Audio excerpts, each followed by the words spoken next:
ஒவ்வொரு ஆண்டும் ஜூன் மாதம் 12ஆம் தேதி மேட்டூர் அணை திறக்கப்படும்.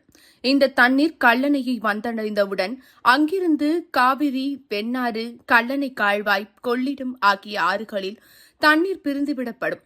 இந்த தண்ணீரை கொண்டு காவிரி டெல்டா விவசாயிகள் குறுவை, சம்பா, தாளடி என 3 போக நெல் சாகுபடி செய்கின்றனர்.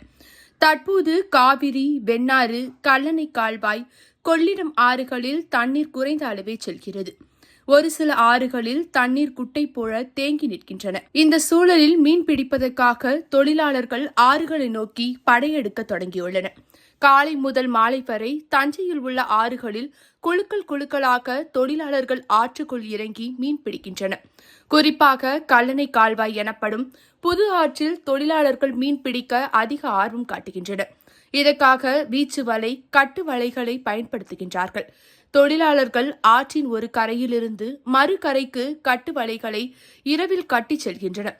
பின்னர் காலை நேரத்தில் வந்து வலையில் சிக்கிய மீன்களை விற்பனைக்காக எடுத்துச் செல்கின்றனர். இதேபோல் வீச்சு வலை வீசுபவர்களும் அதிக அளவில் மீன் பிடிக்கின்றார்கள்.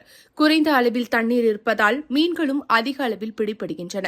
மேலும் ஒரு சில தொழிலாளர்கள் வில் அம்பு மூலமும் மீன்களை பிடித்துச் செல்கின்றார்கள். அவற்றை மொத்தமாக எடுத்து தரம் பிரித்து குடியிருப்பு பகுதி, சந்தை பகுதிகளுக்கு விற்பனைக்கு எடுத்துச் செல்கின்றனர். மீன்களின் தரத்துக்கு ஏற்ப 1 கிலோ மீன் ரூபாய் 150 முதல் 200 வரை விற்பனை செய்கிறார்கள்.